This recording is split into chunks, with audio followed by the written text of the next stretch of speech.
What's up, guys? Mason the Rock Henderson here. So it's been a little bit. Last review I did for Atlanta United was way back for the game against, I think it was Philadelphia. And that was like the second round of the Champions League. So yeah, it's been a little bit. And honestly, part of the problem was I kind of felt like I didn't have much else to say than what I'd already been saying, which was lack of movement, lack of creativity. Even the win we got against Montreal kind of felt the same way. Like, lack of creativity, we're not creating enough chances, and it felt very much like the problem we had under DeBoer. So I'm thinking, what's changed? But the last couple games have been better. The game against Seattle, still not great. Giving away the early goal definitely hurt us because then it allowed Seattle to kind of be more, I guess, controlled and defensive, and it really kind of shut down the game for us. But we managed to work our way through it. We managed to get a goal back, get a draw on the road, which is fine. Then we get to tonight's game, and it's almost exactly the opposite problem that we've been having because we dominated the game. We looked creative. We looked dangerous. We were playing with intensity and just a style that was exciting to watch. And then we just turned off for like 5 minutes and gave away two stupid goals. So it's so weird because I've been having these issues that I felt like I've already complained about enough, and I've said the exact same thing for a few reviews in a row. And I was like, you know what, I'm just going to take a break. Don't really need to talk about it because I'm going to be saying the same thing. So it's funny that get to tonight and it's like, oh, well, things feel like they've changed now. And then you give away the two goals, and it's like, it's frustrating because aside from that little chunk of time where we let Nashville play and we just turned off and players stopped doing their jobs, aside from that, this was a great game. I thought we played well. I thought we looked much better. So it's like such a weird feeling because I'm frustrated, but I'm also happy, and it's a weird concoction of feelings. And also, Chelsea won today as well, so the excited feelings are kind of overrushing, and I'm kind of not as pissed as I normally would be that we gave away a 2-0 lead.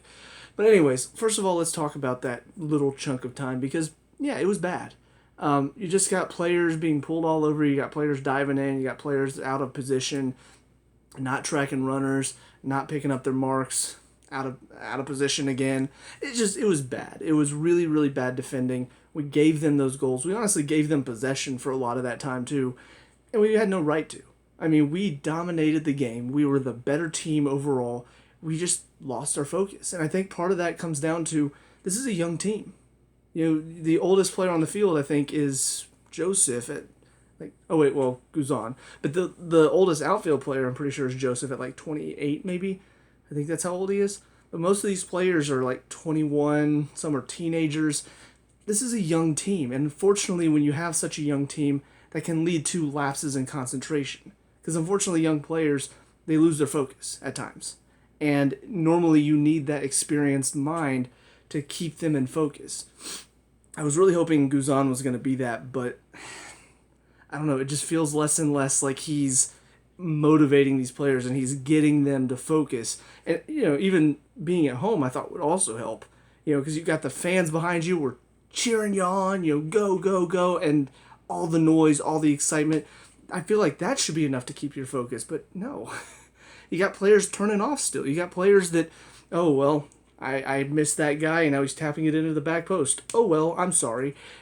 There's no sorry. You give away 2 points like that, that can come back to haunt you at the end of the season. So, yeah, some players have some questions to answer. Obviously, it's a bit harder being in the stadium because you can't really see everything going on. So, this review may not be the best one, but I'm going to do my best to recall. After having relived the glory of what happened with Chelsea, I'm going to do my best to recall the frustration earlier. But yeah, let's get into it a little bit. So first of all, from Heinze, little just talking about the formation was fine. It's kind of been set in stone that you have the back four, which is not really changing, which I don't mind. I prefer that we keep the same back four so they can keep growing together. You've got Sosa and Heinemann generally in the midfield, and then you've got some sort of combination of Moreno, Lopez, possibly Mulroney, possibly who's the other one's been up there? Oh, sometimes Ibarra is in the midfield with Sosa and Heinemann steps further up. So you've got some sort of combination of that and then Joseph up top. And that's kind of how it's been for the last few games. And it's not a bad formation. Second half, when the subs come on, this is where things get a little nitpicky. Because obviously, in hindsight, you can say, well, he should have done this, this, and this. But in the moment, they did feel like good changes. You bring on, the first one was Barco from Mulroney, which just provides a bit more like of a creative attacking player. You're giving Barco minutes returning from injury, so I don't mind that change. And then you bring on Ibarra for Moreno. Now, hindsight says it should have been Ibarra for Lopez, because Lopez at that point was kind of tiring, and then he's the one that really didn't do his job defensively and work back. And Moreno is a player who does work back, and he does do a good job of putting on pressure and not diving in, and at least even if he's not a great defensive player, he's still in the right positions and he's still doing his job well enough. So in hindsight, it's obvious to say, well, Ibarra should have come on for Lopez and not Moreno.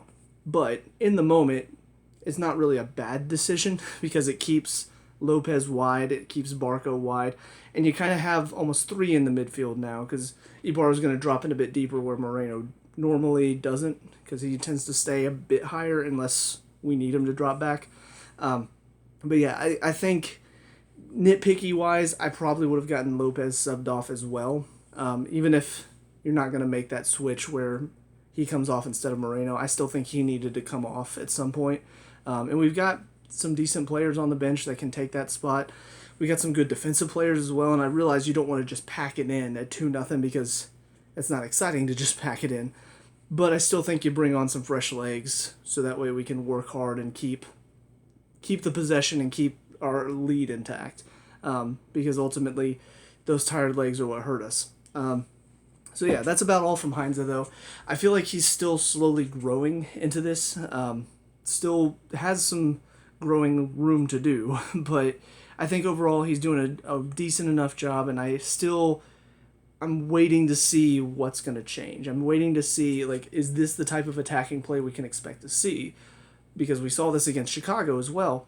Or is this just Nashville and Chicago are that bad defensively that we can sort of play with some freedom and be okay? Because we still have yet to play this free-flowing style against teams like Seattle or teams like Montreal or teams like Philadelphia. So still holding out the judge on that, but defensively he definitely needs to get us firing a lot better. And I don't know if we just don't have the personnel for it right now, because I look at these players and I'm kind of like, they're not great. So I don't know if we need to go looking for that in the transfer market this summer, or if he just needs to find a way to sort of, I guess, move our tactics around a little bit to allow us to be defensively solid. Because honestly, if you can't be defensively solid, then it does make your team have to be more defensive. And it's honestly something that you can see from some of the best teams in the world. You look at a team like Man City. They are so good on the attack that they don't have to always be defensively solid. And then, of course, you've got the opposite side where some teams are just that good defensively that they can allow themselves to get forward more. So you got to find the perfect balance. And right now, it feels like we've got more of that free-flowing attack, but we're not really solid in the back. And so whenever we're facing a team that's pushing us back more, we can't get out. But whenever we're getting out and we're flowing forward, then we leave ourselves so open in the back. So it's so unbalanced at the moment. I think Heinze either needs to find a solution, or we need to find just somebody experienced in the defense that can organize, that can read the play, kind of a Michael Parkhurst who can just find that balance between attack and defense where we're not getting hit on the counter, but we can still get forward and we can still be the free-flowing attacking team that we've seen in some of these games. So then, on to the individuals. Guzan, there's nothing he can really do. Both of those, they're good shots. First one comes through legs. The second one is almost within the 6-yard box. So I'm not really expecting him to make those saves. If he does, fantastic. But, yeah, you can't really blame him on either of them. A little lack of communication at times from him, though, which is... oh, sorry, all the yelling and screaming today really took it away from my throat. But yeah, there were times where it felt like he wasn't communicating with his defense, and it led to a couple mix-ups. One time, Robinson let the ball bounce, and I don't know if he heard the scream or if Guzan didn't read that it was going to get over his head, but it's just a couple of times where you expect an experienced mind like Guzan to not make those kind of mistakes. So a little frustrating there, but overall he still does fine. He does his job well, and he's still, as far as I can tell, he's still the best keeper we have because haven't really seen anything from the others. Bello on the left, still growing, still young. Defensively, there's still moments where he's getting caught out of position or he's too far up and he's getting beaten behind. But he's learning more and he's finding those runs a bit better. On the attack, he's still a pretty dangerous threat, although I think his final pass needs to be better.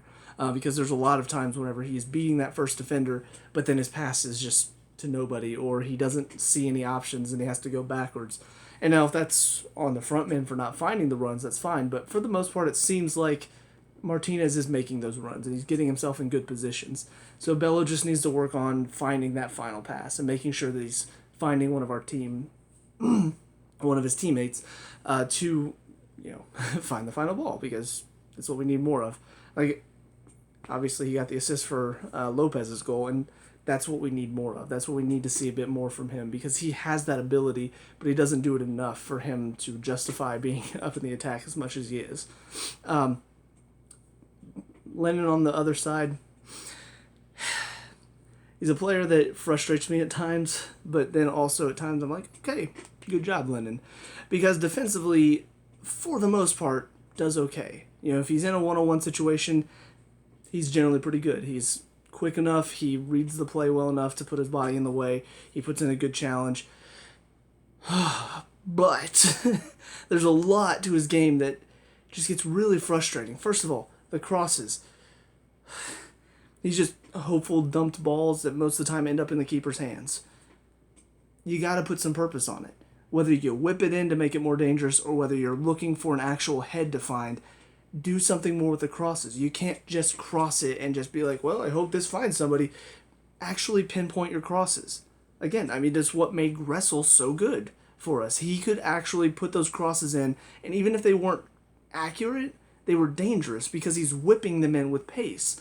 And now the defense is having to struggle to get on the end of it or, put it out for a corner, and that's creating more chances for us. With Lennon, half of his crosses are to the keeper, 25% are to the back post where nobody is, and then the other 25% is just kind of dumped into the middle of a box where maybe one of our players are, but it's not like they're going to get on the end of it because most of the time the defenders on the other team are just that much taller than us.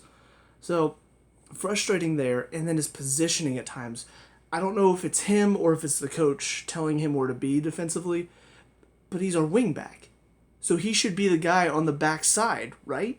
Why isn't he there half the time then? Like, is that by design, or is that him making a mistake and tracking a guy inside whenever we need somebody to watch outside?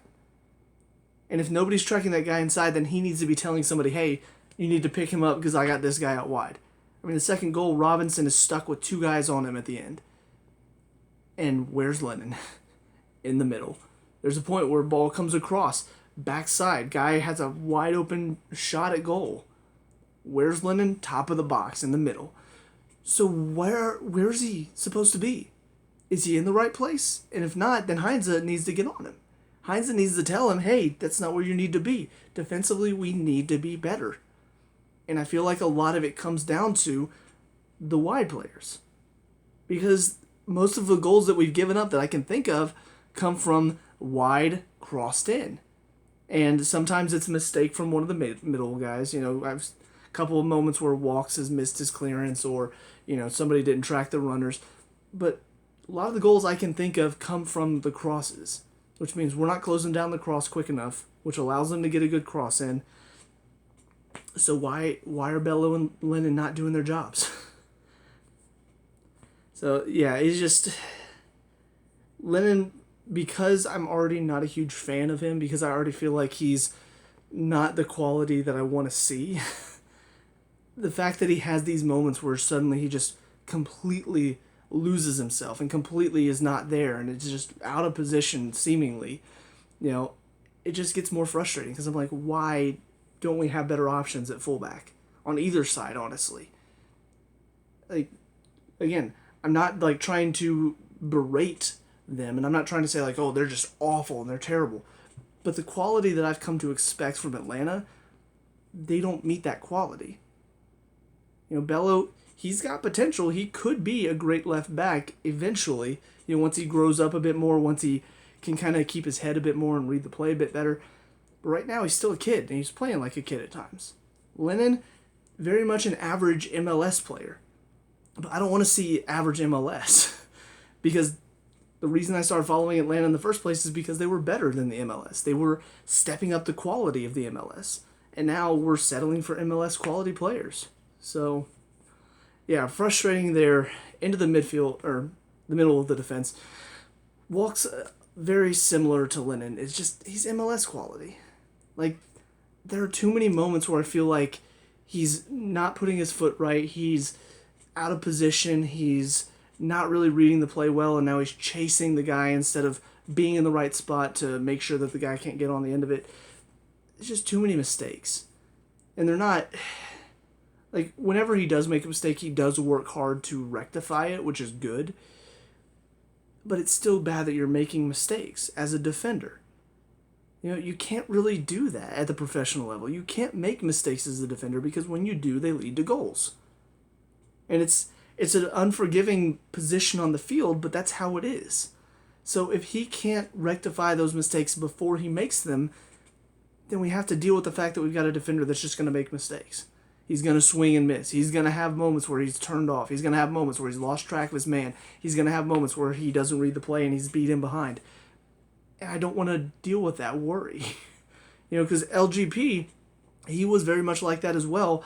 But whenever he was paired alongside Parkhurst, or whenever he was part of a back three where he was one of the side defenders, it wasn't as much of an issue. Because if he made a mistake, he had somebody to cover for him. When you're in the back two, you don't have that luxury. If you make a mistake, the guy's in behind and you're done.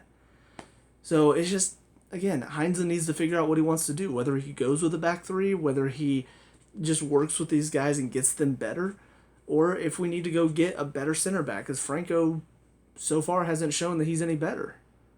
So that's kind of where I am with those three in our defense. And yeah, we're giving up too many goals. And if we were scoring a lot, probably wouldn't matter, because then we'd be winning games no problem. But we're not scoring enough to deal with it. We're getting 1 or 2 goals a game, and then we're giving up 1 or 2 goals a game. So we're ending with a lot of draws. So frustrating. Robinson, on the other hand, he is a quality player, and he's shown it time and time again. The only problem I had with him today was it felt like he was another one of the players that was kind of being a little lazy in the second half. And because of the quality he has and the type of player that I've seen him capable of being, the fact that he did give into that laziness and he did give into that kind of slow pass, and then you're putting your man under pressure, he's a better player than that. So I feel like he should be disappointed in the performance he put in for those 5 to 10 minutes where we just completely turned off, because he's not shown that side of his game this season so far until tonight. So he's really, hopefully this is kind of a kick in the butt for him and he doesn't make those type of mistakes again. Sosa had an overall decent game, but he also was a player who kind of, pretty much our entire back line gave into that kind of slow, lazy play that led to the 2 goals. And it just comes down to what I've talked about a lot, where you've got slowing down the tempo of the game and playing slowly. Because when you hear slowing down the tempo, goodness, I might need to get a drink here soon. When you hear slowing down the tempo, a lot of people think, oh, well, you take a touch, you pass it, whenever ball goes out of play, you take a while to get to it and you take a while to put it down. And yes, that can be a part of it. Wasting time is a part of it. Keeping possession in your backfield is part of it. But the problem is, there's a difference between slowing down the tempo and playing slowly. If you're playing slowly, that means that you're taking too long. You're allowing the other team to put pressure. You're allowing the other team to kind of grow into the game. And it becomes kind of a mental thing. When you play that slow, it really does sort of affect you. And it becomes an issue when that slowing down the tempo is slowing down your own tempo. Because if you're slowing down your own tempo, that doesn't slow down the other team's tempo. slowing down the tempo of the game is literally slowing down everything. The other team's play, you slow it down with fouls, or you slow it down with taking time away while the ball goes out of play. You slow it down with, guy gets a cramp. That's slowing down the tempo of the game. But when you're playing slowly, when your passes are slow, when you're slow to get to the ball, when you're taking 3 or 4 touches as a guy's putting pressure on you, that's not what we need. And a lot of our back line gave into that. And that's why Nashville was able to come into it. And Sosa, kind of the pinnacle of it. All of the back line was playing that, but Sosa is the middle of the field. He is the link. He should be playing quicker to speed it up. As much as I don't like Jorginho at Chelsea, one of the things he does well is when he links the play, he's not touch, touch, touch, pass. Most of the time when he's in good form, it's he receives it, gets it out the other way. Receives it, gets it out the other way. It keeps the ball moving. It keeps the other team moving.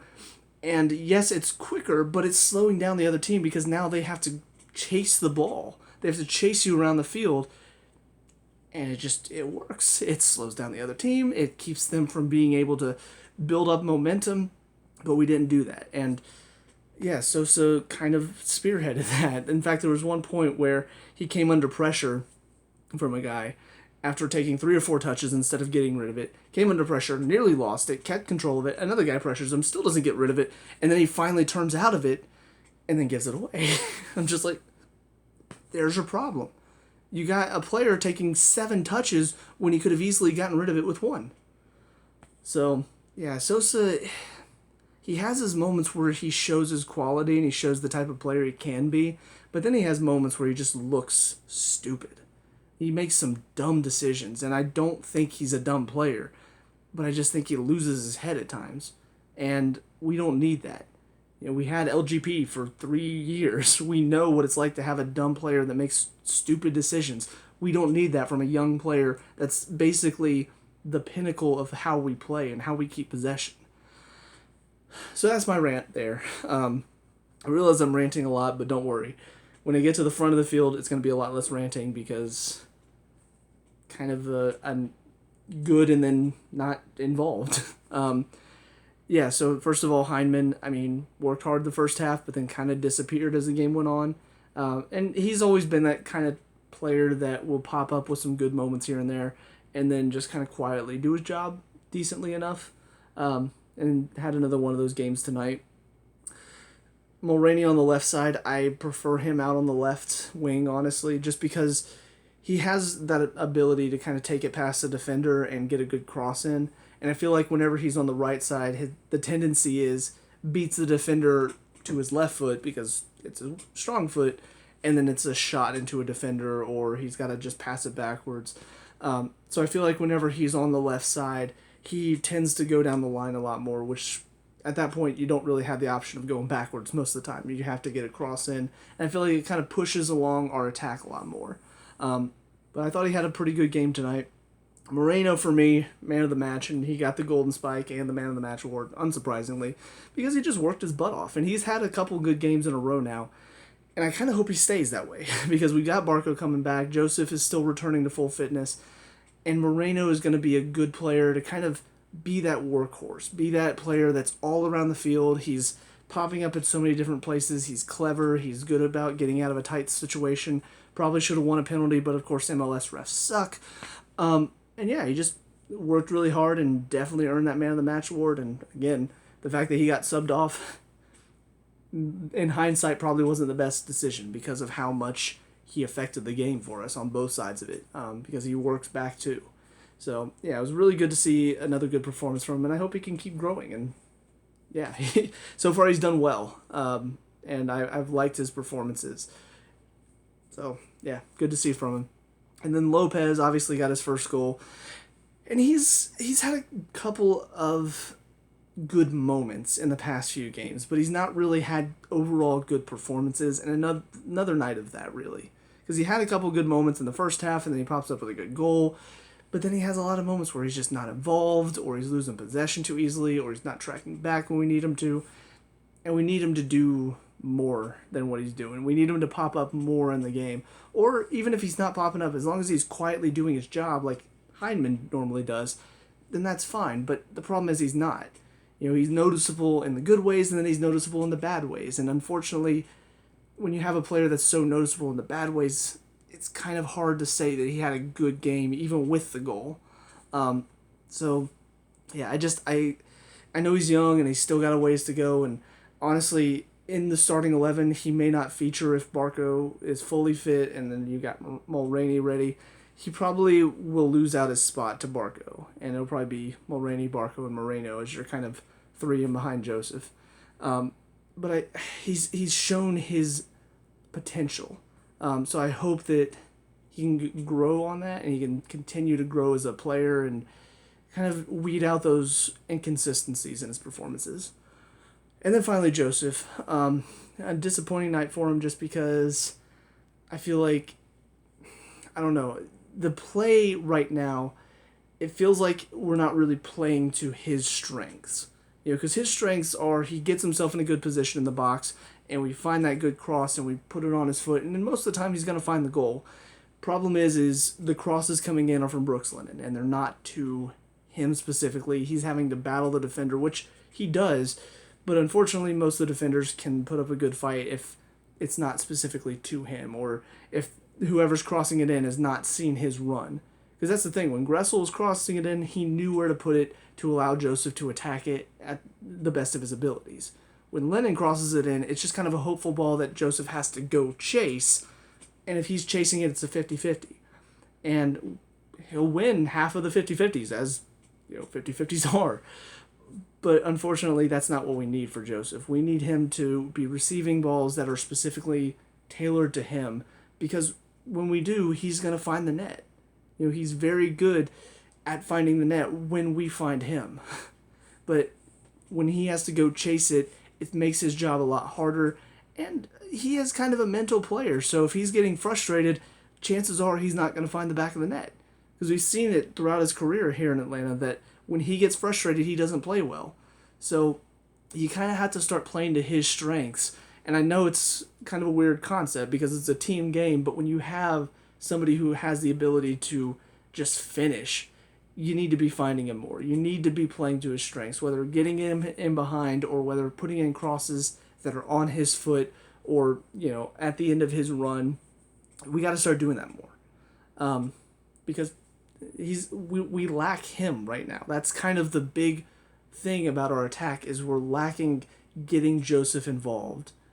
And I just don't understand why Heinze hasn't kind of found that rhythm yet. Why the players around him have not found that rhythm yet, have not seen the runs he's making, have not, done a lot of drills finding that perfect ball into him. Like, it just seems like something that should have come along by now because we're not 2 or 3 games in. We're now, I think, 7 or 8 games in, and we're still not finding that ball. It's weird to me.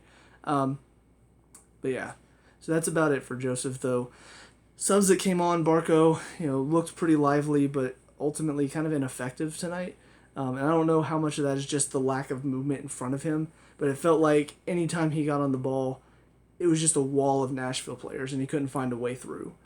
So I feel like there may have been a little bit of a lack of movement that kept him from being able to really make it through and drawing players away from him.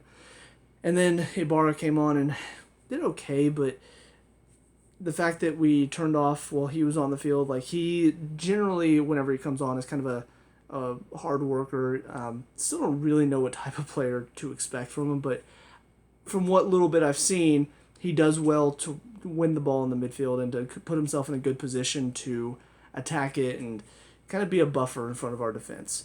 And tonight, it didn't really seem like he brought that as much. So, but anyway, with all that being said, it's 2 points lost, and really it's not the first time we've lost 2 points this season. There have been a couple times where we managed to pick up a point from a losing position or from a game that we really didn't create a whole lot, but we managed to get that one goal. This is one where we were in control of the game, and it's fully mental. Like, there was nothing tactically that I think we could have done different. It was just we lost our heads for 10 minutes, and then we let a really poor team come back at us, and we gave their fans something to cheer. I mean, it kind of embarrassing that a point is worth celebrating, but to be fair, it's embarrassing that we gave up a 2-goal lead. So the fact that we're even here is just, it's frustrating, and it puts a really sour taste on the day. So with all that being said, though, that's it for me. Now on to review a much better game. Chelsea. Anyways, let me know what you guys think down in the comment section below. What were your thoughts on the game? Let me know. We can talk about and discuss all the good stuff. Leave a like and subscribe for future Atlanta United reviews, and I'll see you guys in the next one. Peace out.